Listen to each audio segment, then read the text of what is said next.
Hi everyone, welcome to another episode of Literary Canon. If you're new here, welcome to the show. We're going to be talking about books, movies, TV shows, etc. If you're not new, then I'm glad you're back here. Hope you're enjoying the show so far. I thank you for your viewership. Got my Sonic Cherry Limeade, a new microphone provided by a kind benefactor to the show, and I am ready to be talking about today's book. First of all, though, has anyone been watching Severance Season 2?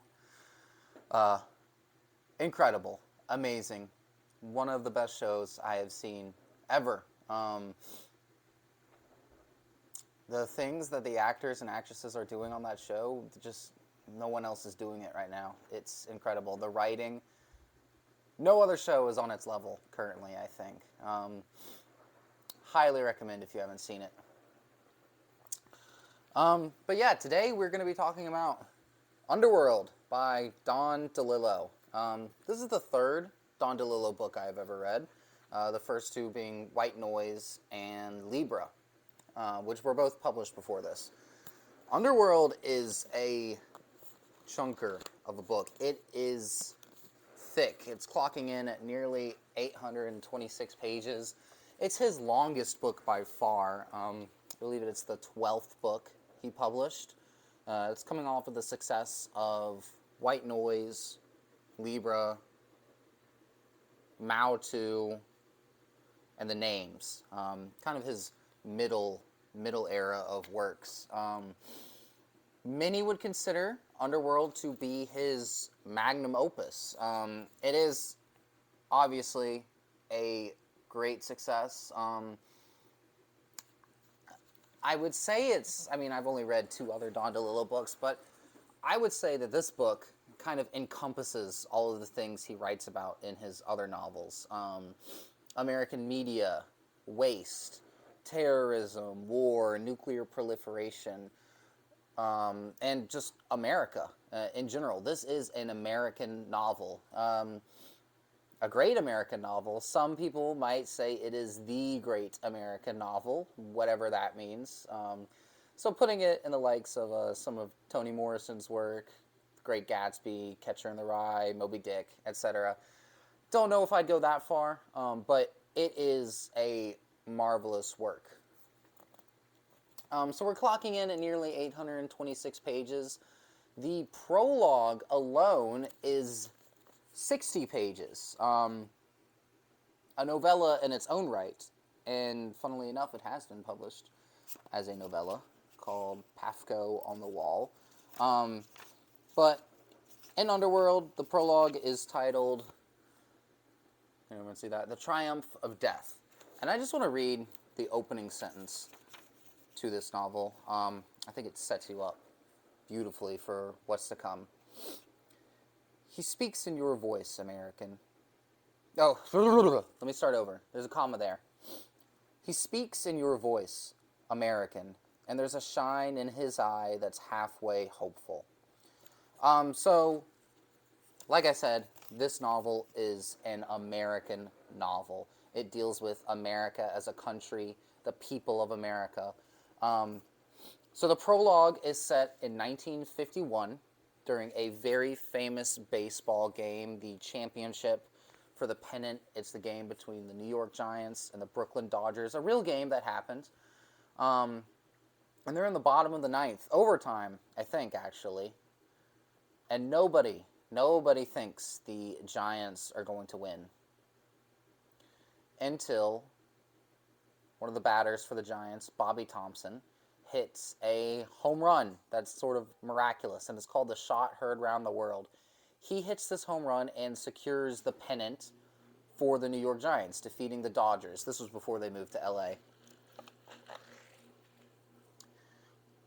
And the crowd goes crazy. They are throwing shreds of paper off of the grandstand. They're surging the field, screaming. It's an uproar. It is truly kind of a universal event. Everyone in New York is kind of a part of this. They're feeling this. It was before the age of TV, before widespread TV, so it's being spread around on radio channels by word of mouth, etc. People who are listening to the game are running out into the streets and talking about this home run that Bobby Thompson hit. And at this game, you have a few famous people who were actually there, most notably J. Edgar Hoover, the director of the FBI. Sort of an infamous figure in American history. So he's there at this game, and while he's there, one of his agents comes up to him and whispers in his ear and tells him that there was a successful Soviet nuclear detonation test in the Kazakh desert, in the desert of Kazakhstan. And he starts sort of thinking now about the Cold War that is just beginning, and about the Soviets and this proliferation of nuclear arms. There goes Spoons again. I don't know what his deal is. So let me just... Excuse me. You're screaming very loudly. Do you want the people to see you? Hello, people of YouTube. Hello. You're a good boy. I don't know what you're tweaking about. Don't put your paw on my face. Say hi to them. Hello. Ay, ay, ay. I got a little ahead of myself. So, his agent tells him this about the Soviet detonation attempt, test, the successful Soviet nuclear test. And he's sort of thinking about this. And a magazine paper drifts down from the grandstands where the fans are throwing shreds of paper, and he kind of catches it out of the air, and he's staring at it, and it is a image of this very famous painting by the Flemish painter Peter Bruegel called The Triumph of Death. So that's where the title of this prologue comes from. Look the picture up, or look up the painting. It's grisly. It is a grisly scene. Let me read a little bit about Hoover's thoughts on this painting and connecting it with the Soviet nuclear test. Oh my God, he's so loud. He looks at the flaring sky and the deep distance out beyond the headlands, the left-hand page. Death elsewhere, conflagration in many places, terror universal, the crows, the ravens in silent glide, the raven perched on the white nag's rump, black and white forever, and he thinks of a lonely tower standing on the Kazakh test site, the tower armed with a bomb, and he can almost hear the wind blowing across the Central Asian steppes, out where the enemy lives in long coats and fur caps, speaking that old weighted language of theirs, liturgical and grave. What secret history are they writing? There is the secret of the bomb, and there are the secrets that the bomb inspires, things even the director cannot guess. A man whose own sequestered heart holds every festering secret in the Western world, because these plots are only now evolving. This is what he knows, that the genius of the bomb is printed not only in its physics of particles and rays, but in the occasion it creates for new secrets. For every atmospheric blast, every glimpse we get of the bared force of nature, that weird peeled eyeball exploding over the desert, for every one of these he reckons 100 plots go underground to spawn and scheme. So, there is intrinsically tied up in this novel the dealings of mass individual crowds of people, how individuals contribute to history, and this further underground pulling of the strings, the events that are sort of forming the bedrock, the layers of the second half of the 20th century, which is essentially all of this novel, is where this novel takes place. And I think we've got in the third paragraph of this book, literally the third paragraph, that is explained in a nutshell. Longing on a large scale is what makes history. This is just a kid with a local yearning, but he is part of an assembling crowd, anonymous thousands off the buses and trains, people in narrow columns tramping over the swing bridge above the river. And even if they are not a migration or a revolution, some vast shaking of the soul, They bring with them the body heat of a great city and their own small reveries and desperations, the unseen something that haunts the day. So also at this game, there's a young African-American boy by the name of Cotter Martin, and he actually he gets the home run ball. He takes it home with him. He wants to keep it, but his father actually takes it in the night and sells it for not that much money. And so, after our prologue set in 1951, we jump forward to the late 90s, and we're introduced to sort of our main character, Nick Shea, who works for a waste management company. He's kind of middle management. And I will say that if you are someone who requires a plot that's always moving forward, this is not the book for you. Underworld is made up more of, I would say, a series of vignettes of all of the characters, and it's more arranged based on theme and sort of the ideas that DeLillo wants to write about. It is not a plot-heavy book. It's kind of vibes-based. But if you're into that, then I think you will enjoy this book. So again, we're in the late 90s following Nick Shea. Nick Shea is married. He's in his middle age. And from there, each section of the book, there's 6 sections, goes backwards in time, following Nick Shea and many of the characters connected to him. Nick is actually the one who ends up with the baseball. He is the one who possesses it in the late 90s.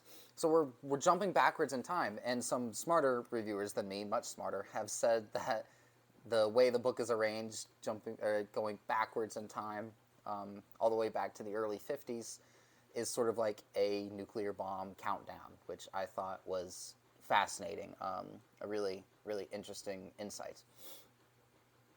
So we go back through each decade of American history until we get back to the 1950s.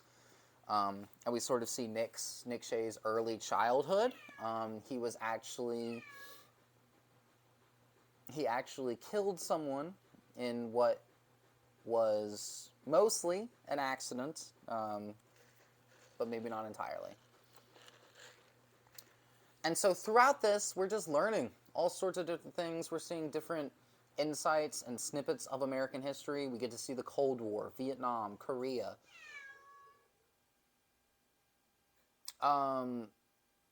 We see the Civil Rights Movement. We see the AIDS crisis. We see the end of the Cold War, the birth of the internet. It's really fascinating. It's very layered. Spoons, come here. This is a very deep novel, and I know that I did not get everything out of it on my first reading. I will inevitably read this again someday. Just really, really fantastic book. I will say not my favorite DeLillo that I've read. I think I enjoyed Libra the most, his story about the JFK assassination where Lee Harvey Oswald is his main character, and I think I also enjoyed White Noise a little bit more than this one, but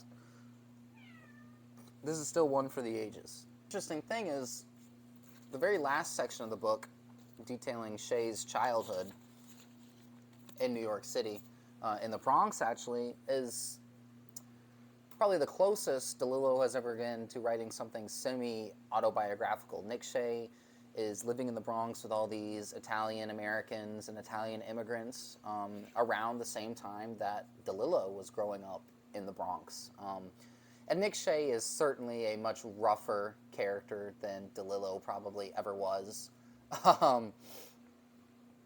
But it's just interesting hearing, all of these insights about the Italian-American culture in the Bronx at the time, sort of the way they say things, all of this. An interesting anecdote is actually when DeLillo was growing up in the Bronx, Lee Harvey Oswald was also living in the Bronx just a few blocks away from him. They never met, but they lived in the same area. They both frequented the Bronx Zoo, which is kind of what inspired him to write Libra, kind of this wonder of you know, had I ever crossed paths with this infamous American Lee Harvey Oswald. But yeah, waste is a big theme in the book. The waste, trash thrown away, what we get rid of. It's kind of where this title, Underworld, comes from. Waste, hell, Hades, the dead.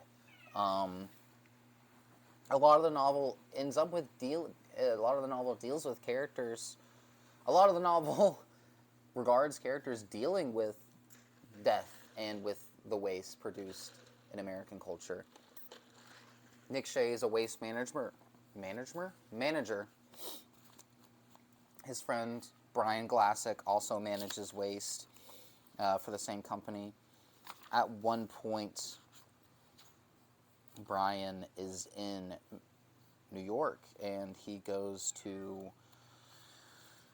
ends up at a landfill on Staten Island.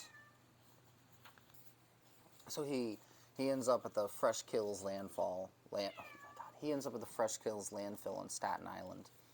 The mountain was here, unconcealed, but no one saw it or thought about it. No one knew it existed except the engineers and teamsters and local residents, a unique cultural deposit, 50 million tons by the time they top it off, carved and modeled, and no one talked about it but the men and women who tried to manage it. And he saw himself for the first time as a member of an esoteric order. They were adepts and seers, crafting the future, the city planners, the waste managers, the compost technicians, the landscapers who would build hanging gardens here, make a park one day out of every kind of used and lost and eroded object of desire. Don DeLillo's Underworld. Fantastic. Highly recommend. Thank you for watching.